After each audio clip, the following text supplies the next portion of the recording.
Entonces yo decía en el último párrafo que José Antonio podía estar tranquilo con muchos o pocos lectores. Yo estoy convencido que pocos lectores, porque por mucho que haya, la mitad no lo van a asumir, no lo van a entender. Estoy convencido que no. Hace un minuto ahí debatíamos y yo decía que la vida una vez cuidó en una cuenta atrás hacia Humor y Vera, además yo decía, por razón científica, es biología, ciencia.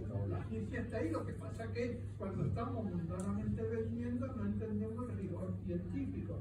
La ciencia testifica la biología y la cuenta atrás que hacen los animales no racionales. No digamos desde el uso de la razón, y yo lo lamento, yo he comido de la razón durante los últimos 30 y tantos años, de la razón científica, y ya me cuesta más entender, esto es personal, a mi semejante, a la gente de mi entorno, porque no utilizan la deducción racional científica, que es la que yo he vivido y la que he avanzado en lo que se llama el espacio universitario. Pero decía que no lo van a entender, porque el libro este no es un libro cualquiera, es un libro que va paralelo a la formación intelectual cerebral de José Antonio. Quien les habla lo conoce, que puede hablar a una persona, pero es que lo conozco en su paso a paso. Yo le he explicado a José Antonio toda la racionalización de pauta analítica que se pueda aplicar, como si hiciese un estudio doctoral de un autor que se estudia, pero no sirve la obra. Hay que estudiar paralelismo biológico. Y eso es más que sirve en filología. Entonces decía que más era mucho que poco.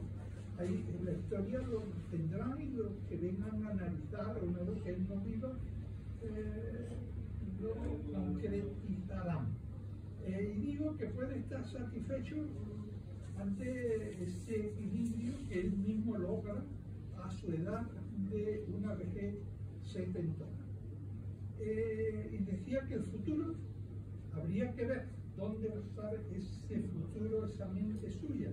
Y yo les puedo garantizar que no me equivoqué cerrando con la frase: el dictar del ritmo diario no lo mostrará. A mí me lo ha mostrado y yo se lo practico a ustedes. Por encima de este libro ya se queda chico.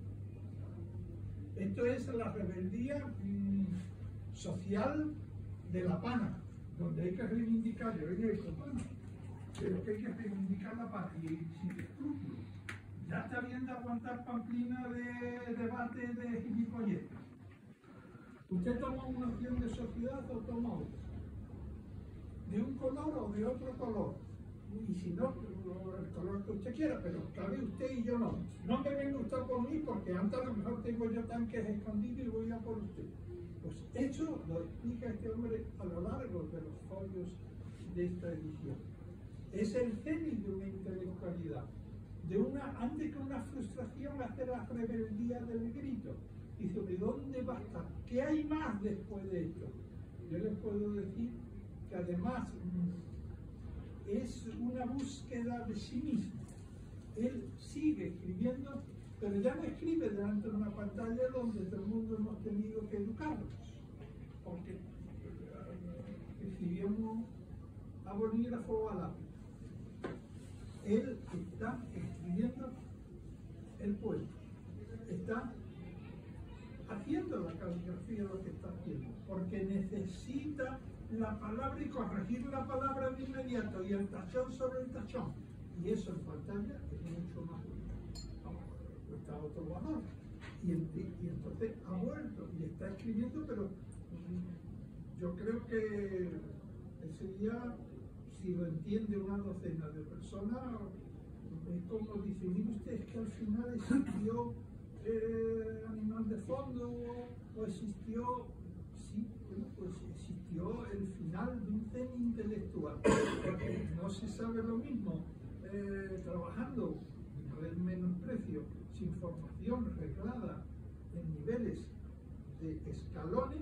Él la ha ido obteniendo y eso le produce una mente analítica distinta. Además, el uso de términos, digamos, lingüísticos, de palabras, el uso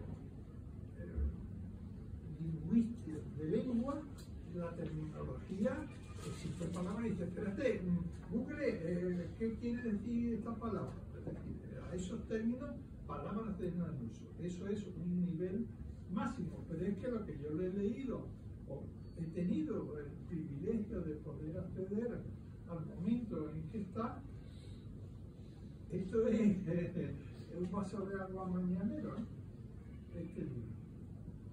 Y yo ya me cambio. Enlazo con lo que tengo escrito diciéndole que yo auguraba a ver qué nos va a deparar. Pues que le dé tiempo a terminarlo y que le dé tiempo a que se pueda imprimir. Y si no, yo soy del que creo que el libro en papel, yo hago mi programa. Buenas tardes. José Manuel se ha dejado en el tintero un párrafo que hace en el prólogo de este libro que yo quería resaltar. Dice, estoy totalmente, José Manuel, cuando en el epílogo que escribió para el libro, el resalto titulado La ciudad deseada, nos decía que aquel libro era un intento de dar su yo a favor de la redención de un mañana transformador donde el tú a tú sea el mensaje y el habla cotidiana, donde la diferencia sea desterrada y la convivencia como única doctrina sea la realidad compartida. Y nos seguía diciendo, cuanto expresé sirve para esta nueva obra que hoy se publica o se presenta. Eso quería resaltarlo porque esto está enlazado en su trayectoria con la ciudad deseada, por cierto.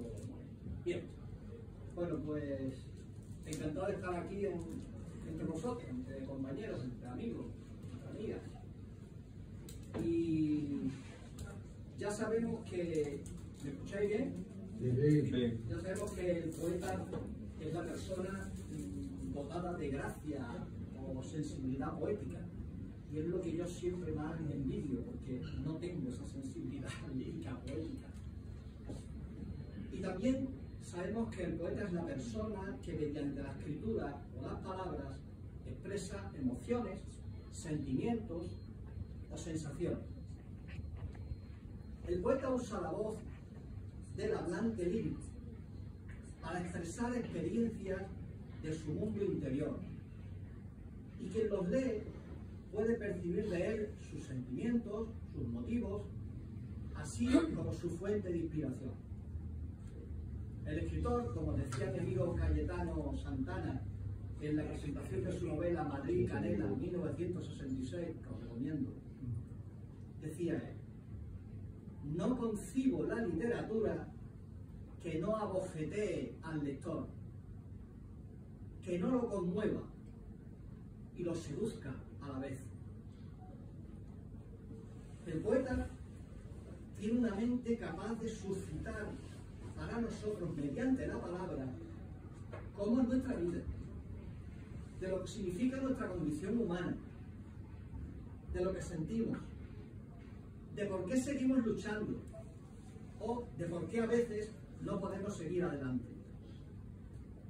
Y esto me ha ocurrido a mí como lector de la poesía comprometida de José Antonio, en este libro que hoy presentamos para los amigos y titulado Del arte y del artista, porque él no solo entra en éxtasis al escuchar a Carmen de Mérimée, o la música de Beethoven, o la literatura de Cervantes y Shakespeare, sino que desde sus entrañas reivindica mediante la palabra la paz, la libertad, la igualdad social y otros muchos efectos. En este libro, José Antonio Ávila no solo nos deleita con su artística palabra, sino que se convierte en un altavoz que catapulta sus reivindicaciones humanas. Y esto es lo que me conmueve, esto es lo que me seduce, esto es lo que me golpea duramente, esto es lo que me abofetea, perdón. Esta obra que tenemos entre manos, como decía José Manuel, es original y distinta. Y como dice el autor, no se debe entender como un libro de poesía, aunque las hay. En él convive el verso y la prosa, la lírica con la narrativa, acercándose tímidamente a la gramática, y ojalá se pueda descubrir la danza y la música. El poeta comienza el libro con la visita a una exposición de pintura de nuestro amigo Castro Crespo, que yo conservo todavía el programa de la Casa Colón, de cuando se hizo la exposición, que se titulaba Preludio para un teatro. Pues el libro comienza con la visita a esa exposición de pintura, y que según sus palabras al poeta lo dejó helado, y esa exposición de pintura la echa de menos. Este paseo por una exposición le sirve a José Antonio para realizar un índice de los temas que van a representarse en este pequeño teatro. Y así veremos pasar por la escena a Florence representando a Carmen de Mérimée, a Aida cargada de imágenes de Egipto, o a Antígona en forma de partitura y con un violonchelo sobrevolando por su cabeza. El siguiente texto, titulado Mon Petit Théâtre, está dedicado al pintor Jean Renoir y al escritor Andersen. Y en su segunda parte ya comienza a salir la voz de la conciencia del poeta, que se revela con la situación actual del problema. Y nos dice: ¿cómo hacer un poema con la tala abusiva de árboles, con la falta o sobra de alimentos, con la ocupación bélica de otros países, con los contrastes abismales entre ricos y pobres, etc.?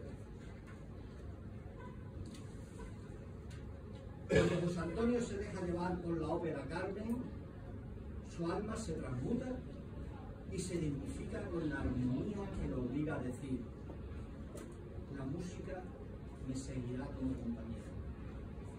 Y al mismo tiempo advierte que la vida es bella, paseando ante nuestros ojos, y ciegos no la advertimos.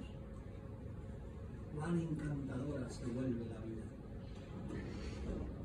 La música de Beethoven, en el poema Estampa Rústica, le conmueve de tal forma que su alma se identifica con el paisaje y la contemplación del amanecer o del ocaso, creando un locus amoenus, es decir, un lugar idílico paradisíaco.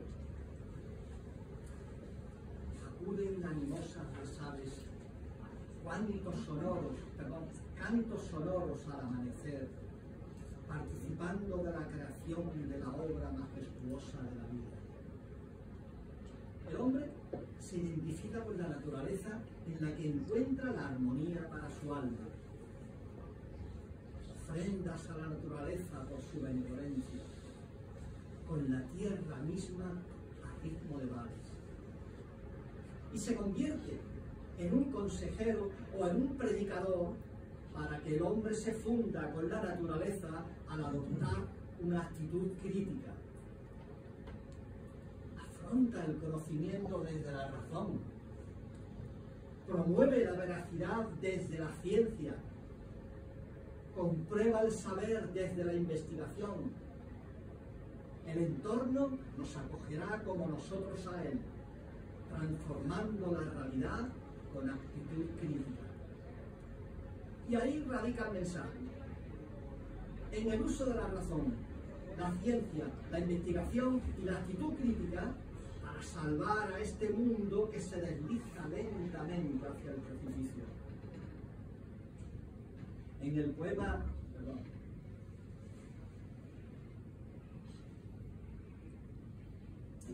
titulado Todo Dolor, dedicado a víctimas y verdugos, el poeta quiere ser informador, donde expresar el acercamiento al perdón, la conciliación de los oponentes. Quiere ser reportero gráfico, para enseñar las terrazas del consumo, para difundir la realidad social, para apoyar la información documentalmente.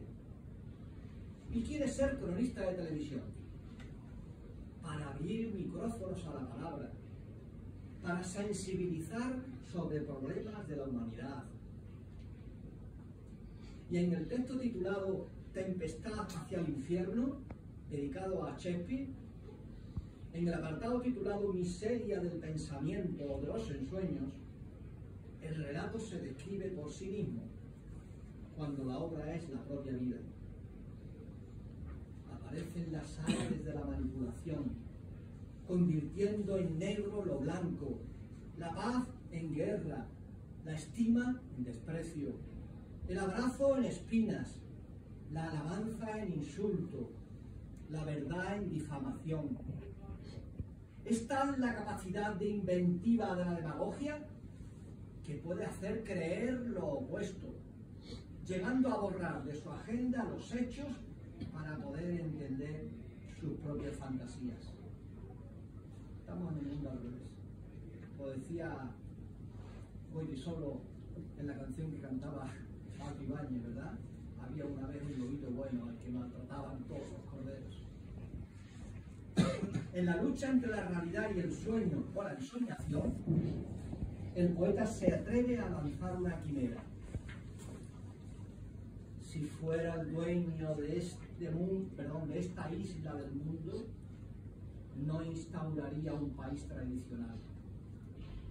Por tanto, eliminaría la soberanía.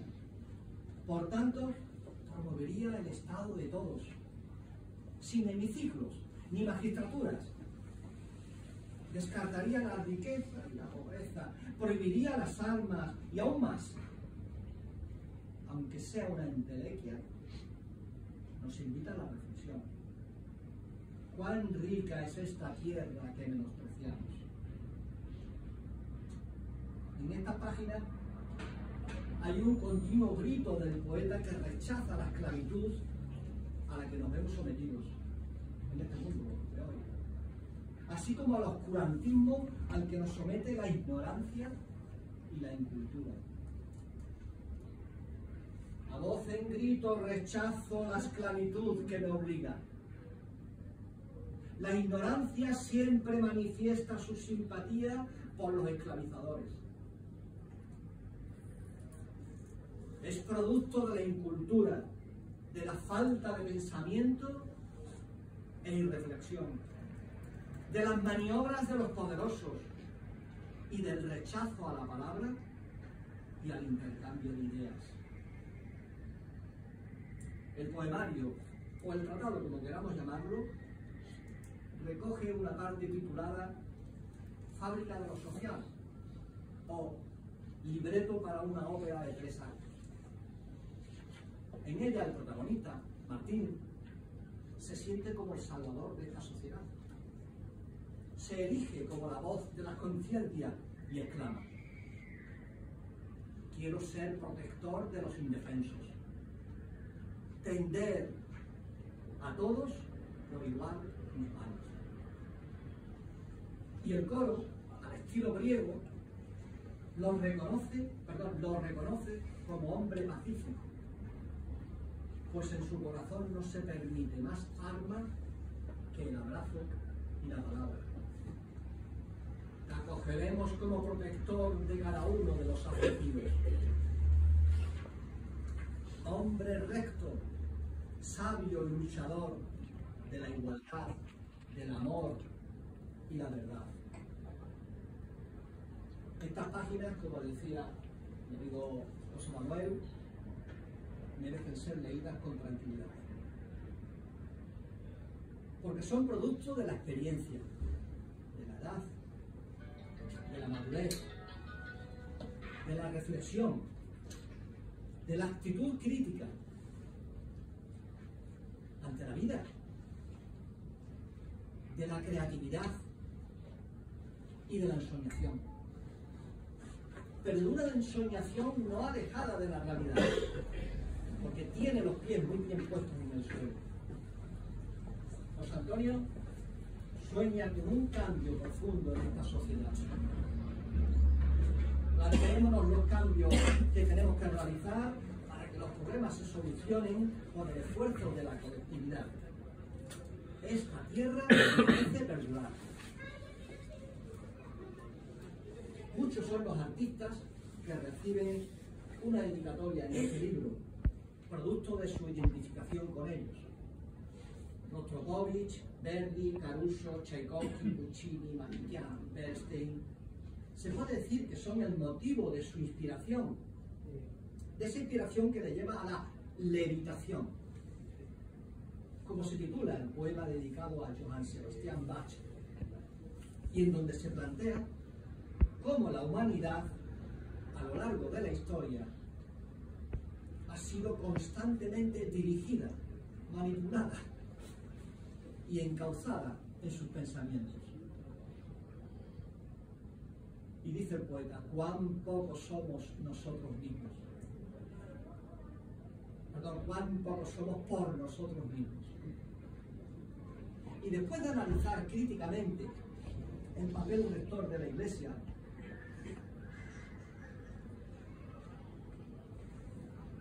concluye categóricamente que hombre y ciencia no pueden permitir que esta sea la palabra, sino la tesis de los eruditos.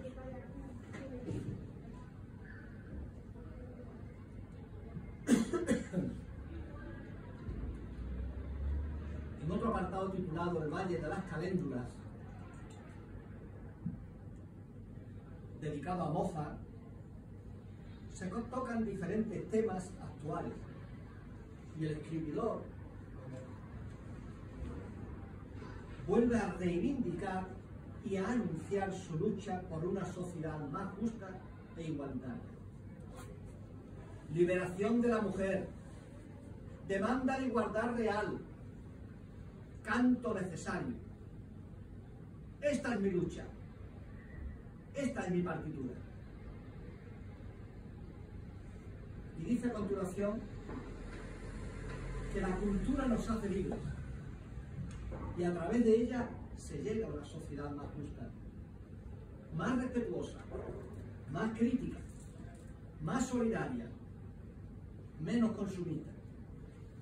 Así nos lo hace saber José Antonio.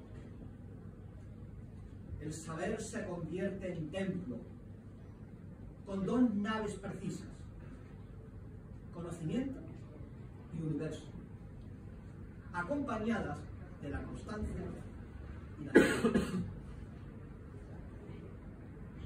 El poeta en este libro quiere construir un mundo feliz, un mundo en armonía, un beatus ille, es decir, dichoso aquel, feliz aquel, ¿verdad? Pero utópico, mediante un brindis. Alcemos nuestras voces para construir un mundo de perfección que se convierta en espacio único de entusiasmo y vivencias, donde niños y niñas, jóvenes, hombres y mujeres, mayores, se muestren permanentemente en un abrazo férreo, que haga destruir odios, falsedades y agresiones, que brote en ciudades acogedoras de diversidad, que el oscurantismo se desplome ante el conocimiento, que el saber colme de juicio a las personas. Él tiene claro que para llegarse a ese estado es necesario acercarse al arte y a los artistas. Así acaba su libro con el último verso en el que afirma: quedo abrazado a las artes y a los artistas.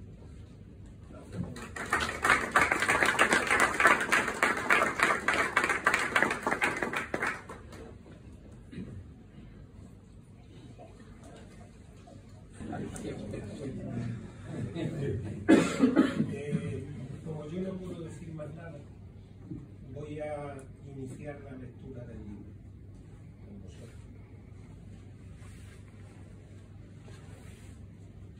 Mon petit théâtre, à Jean Renoir y Andersen. Y llegué Es mi primer día sobre el cielo de París. Necesitaba pisar los tejados de la ciudad, caminar por las cubiertas de manzana en manzana, abrazar cada chimenea en busca de calor. Jean Renoir o Andersen. Ni la cerilla encendida dará respuesta a esta interrogante, pues la flor de nieve que permanentemente cae fría sobre la piel es ajena a ese calor diminuto. Capaz de, ya convertida en doncella, hacer de la música una ensoñación y de las muñecas y los soldaditos de plomo un viaje al mundo de los más desconocidos, creando vida, construyendo relaciones y promoviendo un nuevo universo. Brotando de la semilla de pintor, se convierte la cámara en pincel. Antes, color en el lienzo, ahora en el lienzo, la filmación. Premier Parti. Me niego a que sea la última cena. Iniciación. El organillo gira y gira, helando las manos que lo mueven, al mismo tiempo que gira ataviada de las mejores galas la multitud festiva. Beodos giran por los suelos. En el ventanal se encuentran dos mundos, sin conexión, divididos, inversos. La dirección de la mirada descubre imágenes dispares. La calle, helada, sola. Ah, no, sola no. Un anciano cubre su cabeza y protege su cuello con un pañuelo, mientras su mirada rasga la lámina transparente del vidrio que permite la entrada de la mano. El interior se cubre de calor, entre risa y risa, el abrazo, el beso, mientras caen los saludos, mientras suenan los brindis, mientras se vive la noche. Dádiva al indiferente. La miseria no desaparece con la ofrenda de abrigo como calor, la caja de vianda como cena. El ventanal abandona los dos enmarques de la cámara, dentro, fuera. A ritmo musical se descubre un dandy y la nieve marca huellas de satisfacción de un torpe caminar. La amada. En el encuentro estalla el beso del aire que enciende el fuego del amor, delicadeza en el trato, suavidad en los abrazos, calidez en las palabras. Ilusiones. Bajo el puente de la protección se recrea el castillo de las emociones, propio de una reina proclamada e investida de etiqueta para esta ceremonia, el gran banquete. Mesas cubiertas de exquisitos manjares en vajilla de plata y exóticas bebidas que estallan en finas copas cristalinas. Un brindis a la fortuna que los unió y les permite celebrar entre largo amor, queridos ambos en duradero tiempo, en esta bonita noche del nuit, que tras las nubes ilumina la luna. La lámina de papel se pliega como una sonrisa en los labios. Cierra los ojos, oye la música, se dice el uno al otro, como en una interminable canción, aunque la miseria los abruma. Vuelta a lo real. Aparece la rebelión de la realidad. El castillo se desvanece. Los salones han desaparecido. Ya no regresa la servidumbre. Nada es real, excepto tú y yo, indigentes, sin techo, sin mesa ni sillas, ni lecho donde postrar. Cae una lágrima a la pluma que os escribe. Mon amour, mon amour, el vals del olvido, un sueño de violines deja sumir los cuerpos en el descanso nocturno. No será la última cena. Amanece. Sentaos, amigos, sentaos a nuestra mesa. Este palacio hoy también es vuestro. Beber, comer, cantar, bailar. Hoy es un gran día para todos. Deusino partí. La paradoja o la necesidad de la revolución. Gracias por el comentario.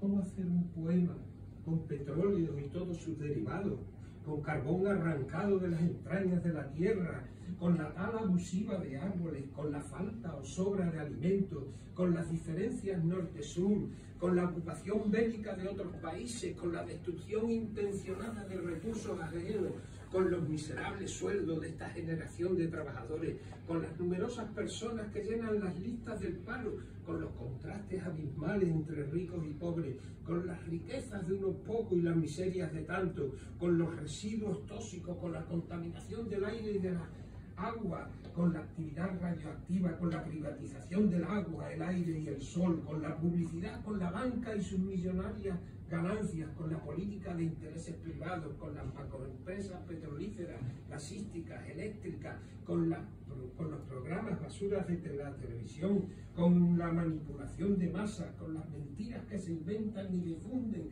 con la esclavitud, la dependencia y las mafias, con las diferencias existentes entre las personas.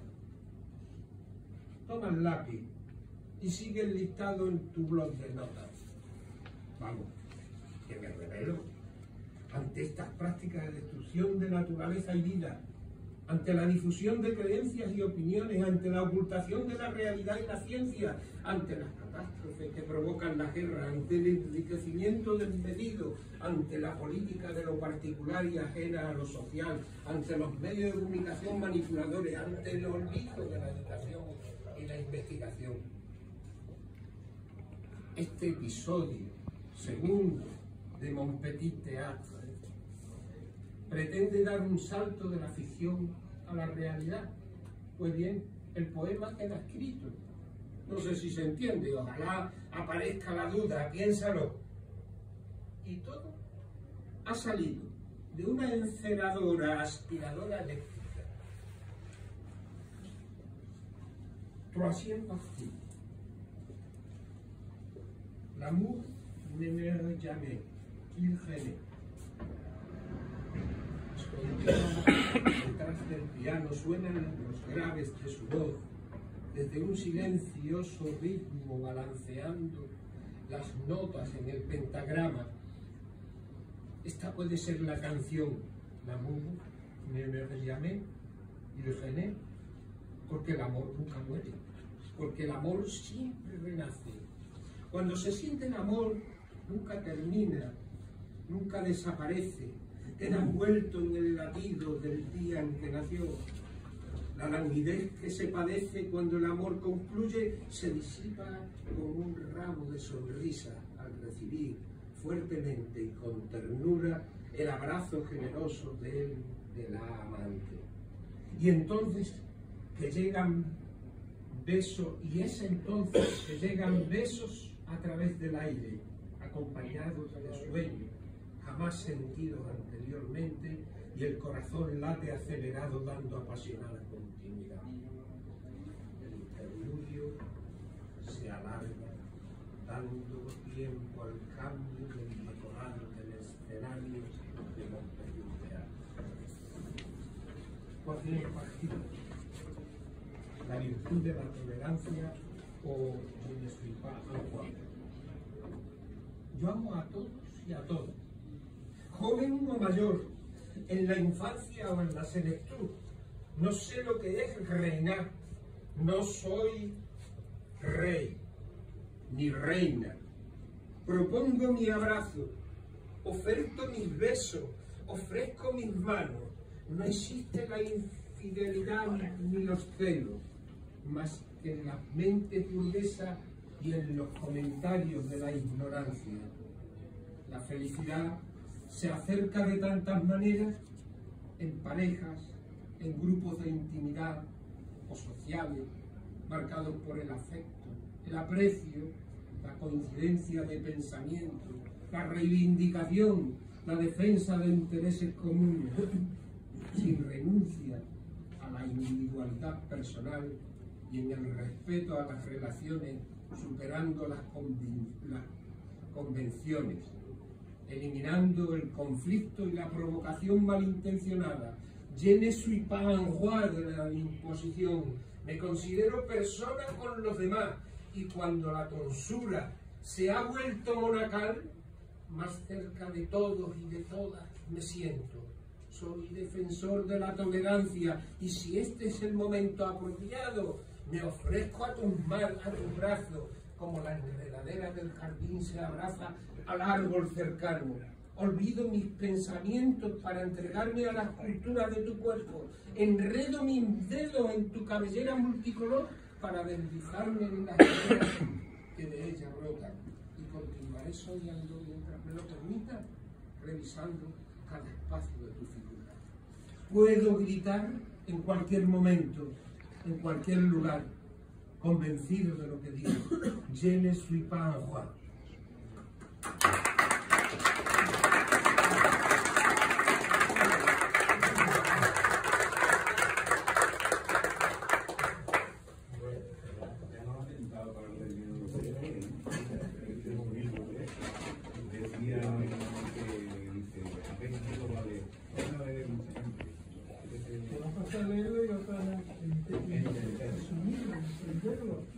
Captando, no la palabra una letra de otra, eso es una diferencia. No lo puede leer mucho, pero otra cosa es la interpretación. El punto y final. Me parece que hay por ahí algo. Vamos a ofrecer una cosa. Y bueno, si queréis de partir, si queréis alguien contar algo, que lo cuente.